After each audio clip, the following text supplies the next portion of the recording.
lifting. Okay. Okay. There we go. Got it. All right.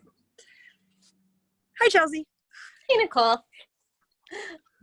I feel like I look like a Robert Palmer backup dancer right now. Well, you know what? We both have headbands. We were both trying to look good for the first couple, and I just finished a couple hour workout. So this is what you get. Well, your excuse is better than mine. My excuse is a 3 and a 5-year-old.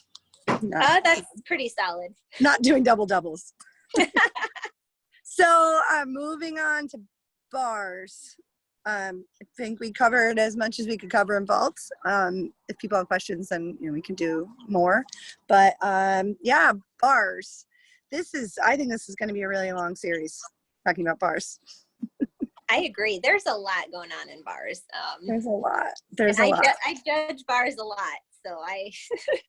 Yes, and I think it'll be really great to cover, kind of the things that affect everybody, but then also do some really specific, do an elite specific one, do an Excel specific one, because that's the thing with bars is there's just so many different rules, and it's hard for us, but that's the job we signed on for. But it's also, it's hard for the kids and the coaches and the parents even to, follow and keep track of all of that. So, but today we do have a skill that's pretty darn universal, and that's the KIP.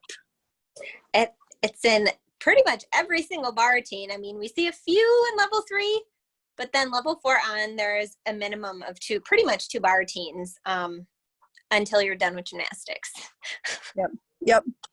Yep. So, and even before that, the glide, and the glide is so much of what makes the KIP technically work, but then, a lot of deductions. So, the most common is the extension. And do you see that even in the higher levels when you're judging?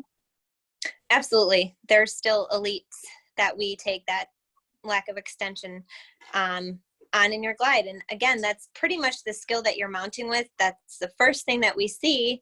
And it's like, oh, and in elite, it's just a flat 10th. That isn't an up to deduction. So you're losing a 10th on that very first skill. It's at the beginning of the skill. It's not even like when the skill is complete. That's the very first thing you do is glide out. Yep.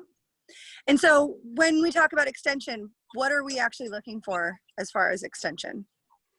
We want your hips to be open. You want your hips to be open pretty much in a straight line and out, not down or not like overly up. We don't want you out in an arch with your feet down, because that's not extended either. And if you're down in an arch, your feet have a longer way to go to get back up to the bar. Yep. Yeah, the KIP's not going to work out very well. And I think that word extension, I can definitely say in the lower levels, a lot of the Excel bar routines where they're using the glide as a skill, they're focused on extension, but doing what you said, where it ends up being an arch.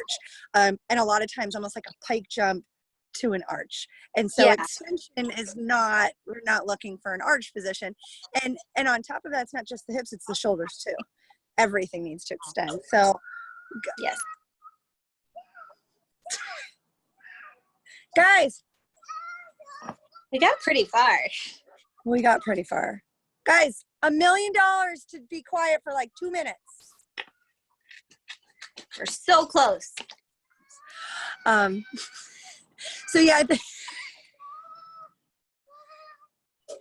it's just going to be the background music. So yeah, I think focusing on the extension, but then kind of only focusing on the extension then can cause other problems. So yeah, definitely the glide as a standalone. And then you have, what it does to the KIP. So the deductions when they're in compulsory are actually a little bit more than when they're in optional. So they are. It's up to 2 for lack of extension on the glide, and optional it's up to 1.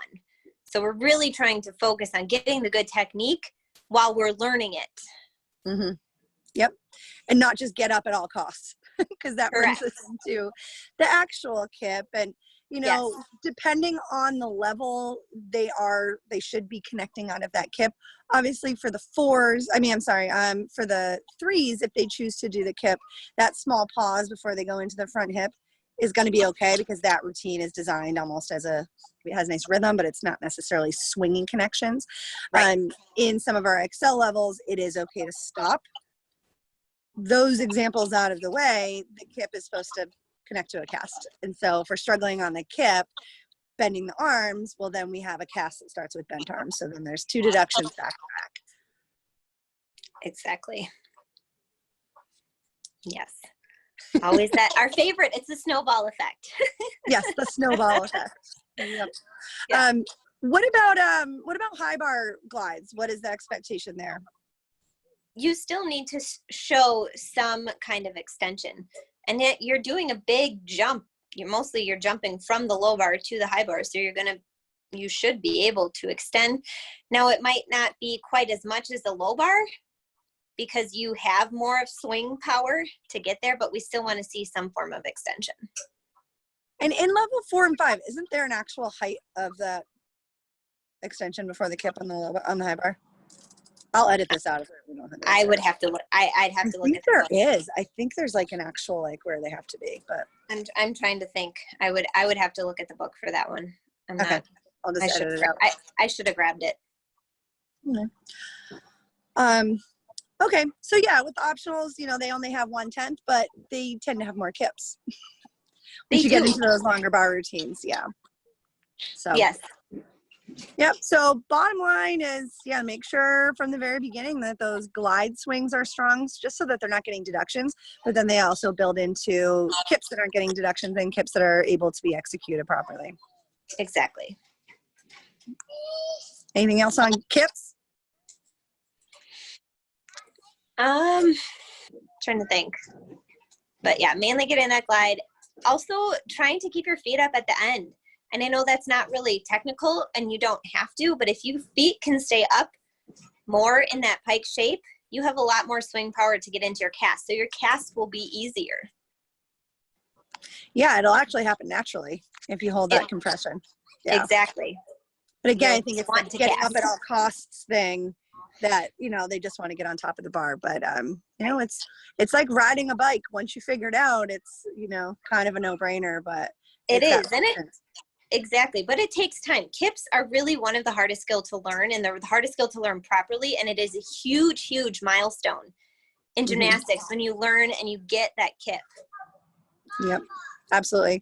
I know there's highest level gymnasts like yourself that continue to say that was the hardest thing they had to learn. So, and that's some perspective for kids out there too. Yeah, exactly. Yeah. Timing is a hard thing to teach and to figure out. It is. Yes. All right. So yeah, and we obviously the form is what it is, it's on every skill. We're going to have the form issues, but yeah, keeping the tight body, full extension, straight arms, feet in front so you can connect. Those are the biggies right there. Yes. Cool. All right. Well, happy kipping. Thank you. Yes. Why did I say thank you? Happy I kipping. kind of was talking about you, all right. I'll go do some KIPS. Go do some KIPS, record it. We'll talk about it. All right.